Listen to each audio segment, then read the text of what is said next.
बिस्मिल्लाहिर्रहमानिर्रहीम। अस्सलाम वालेकुम दोस्तों, खुश आमदीद कहते हैं आपको अपने ही यूट्यूब चैनल पर। सऊदी अरब की ताज़ा तरीन एक और न्यू अपडेट लेके आपकी खिदमत में हाजिर हैं। फ्रेंड्स, आज की इस वीडियो के अंदर जवाज़ात की जानिब से इकामा से रिलेटेड एक बड़ी अपडेट लेके आपकी खिदमत में हाजिर हैं। फ्रेंड्स, 2021 मार्च के महीने में क्या होने वाला है वो भी अपडेट इस वीडियो के अंदर हम आपके साथ शेयर करेंगे। तो फ्रेंड्स, वीडियो शुरू करने से पहले अगर आप हमारे इस चैनल पे नए मेहमान आए हैं तो चैनल को सब्सक्राइब करने के साथ साथ बेल के आइकॉन को लाजम प्रेस कीजिएगा। जो भी हम नया वीडियो बनाएंगे उसका नोटिफिकेशन आप दोस्तों तक तुरंत ही पहुँच जाएगा। तो फ्रेंड्स, वीडियो को सबसे पहले वीडियो को लाइक कीजिए। अगर वीडियो अच्छी लगे तो इस वीडियो को अपने दोस्तों के साथ शेयर करना ना भूलिएगा। तो फ्रेंड्स, सबसे पहले आपके साथ बात शेयर करते चलेंगे इकामा एक बरस में क्या हुआ। तो फ्रेंड्स, सऊदी अरब में जहाँ मुख्तलिफ शोबों में गैर मामूली तब्दीलियाँ रौनमा हुई, वहाँ मुनफरद इकामा जिसे अरबी में इकामा अल ममीज़ा कहा जाता के बारे में मनसूबा पेश किया गया। यह मुख्तलिफ मराहल से होता हुआ सऊदी मजलिस शूरा में पहुँचा, जहाँ मुनफरद इकामे के बारे में तवील बहस के बाद बिलाखिर मजलिस शूरा के 76 अरकान ने कानून के हक़ में राय दी, जबकि 55 ने उसकी मुखालफत की। मुनफरद इकामे के हवाले से अक्सरियत की राय को मुकद्दम रखते हुए किया गया, जिसके बाद हतमी मंजूरी के लिए कानून की मसूदा मजलिस शूरा ने अपनी सिफारिशात के साथ सऊदी काबीना को इरसाल किया, जहां से मंजूरी के बाद इस सहूलत को हासिल करने के लिए कवायद व ज़वाबित के अजरा और तरीक़ेकार के लिए कमेटी मुकर्रर की गई। तो फ्रेंड्स, मुनफरद इकामे के लिए बाकायदा तौर पर एक अलग इदारा कायम किया गया और इसने दरख्वास्तों की वसूली के लिए गुज़श्ता बरस मई में काम शुरू कर दिया। सऊदी अरब कानून रिहाइश के लिए इकामा का हुसूल ज़रूरी है, जिसके लिए किसी सऊदी शहरी या इदारे की स्पॉन्सरशिप हासिल करना लाजमी अमर है, जिसके बग़ैर रिहाइशी परमिट जारी नहीं किया जाता। तो फ्रेंड्स, इसके अलावा आपके साथ बात शेयर करते चले मुलाजमत के लिए जो गैर मुल्की ममलिकत में मुकीम हैं, उनके इकामे की मुद्दत 1 बरस होती है, जिस पर साल इख्तिताम से कबल तजदीद कराना लाजमी है। इकामा की तजदीद के 2 मराहल होते हैं। सबसे पहले लेबर ऑफिस से वर्क परमिट जारी होता है, जिसकी बुनियाद पर गैर मुल्की कारकुन के लिए इकामा कार्ड जारी किया जाता है।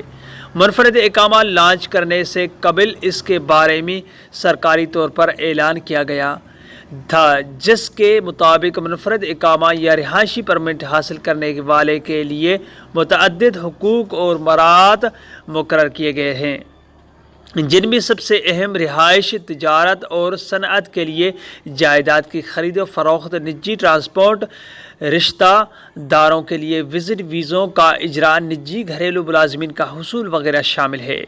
तो फ्रेंड्स, अगरचे इस हवाले से काफ़ी कुछ लिखा जा चुका है, ताहम यहाँ मुनहसर तौर पर इसलिए बयान किया गया है कि अब इकामा कवानीन में मज़ीद तब्दीलियाँ आ रही हैं, जिनका ऐलान वक्तन किया जाएगा। तो फ्रेंड्स, गुज़श्ता बरस मई में मुनफरद इकामा के लिए बाकायदा ज़वाबित का ऐलान करते हुए इसके हुसूल का तरीक़ेकार भी जारी किया गया था, जिसके मुताबिक मुनफरद इकामा हासिल करने वाले के लिए अहम तरीन शर्त फ़ीस की अदायगी है।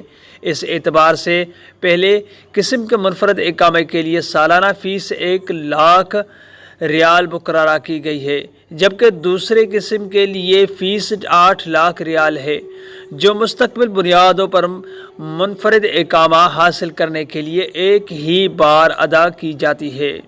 तो फ्रेंड्स, मुनफरद इकामे के बारे में मई 2019 में की जाने वाले ऐलान के 6 माह बाद यानी नवंबर 2019 में मुनफरद इकामा सेंटर के जानिब से बताया गया कि मरकज़ को हुसूल होने वाली सैकड़ों दरख्वास्तों पर गौर करने के बाद 73 अफराद को, जिनका ताल्लुक़ 19 ममालिक से है, मुनफरद इकामे जारी किए गए, जबकि इस ज़मन में मज़ीद दरख्वास्तों पर गौर जारी है। इकामा ममीज़ा और इन्वेस्टर वीज़ा में फ़र्क। तो फ्रेंड्स, इन्वेस्टर वीज़ा यानी सरमायाकारी के लिए हासिल की जाने वाली इजाज़त, जिस वीज़े में गैर मुल्की सरमायाकार जो ममलकत में सनअती और तामीराती व दीगर मखसूस शोबों में सरमायाकारी की इजाज़त दी जाती है, जो कि सऊदी सरमायाकारी कार्ड बोर्ड जारी करता है। तो फ्रेंड्स, सरमायाकारी के लिए तिजारती کرم کا ہونا ضروری ہوتا ہے جو سرکاری کار کی بنیاد اور اسپانسرشپ ہوتی ہے، جبکہ منفرد اقامہ میں اس کی ضرورت نہیں، سرمایہ کاری کے اقامہ میں پیش درج ہوتا ہے۔ سرمایہ کار جبکہ منفرد اقامہ میں ایسی شک نہیں، سرمایہ کار اپنے نام سے رہائشی جائیداد نہیں بنا سکتا، جبکہ منفرد اقامہ ہولڈرز کو اس کی اجازت ہے۔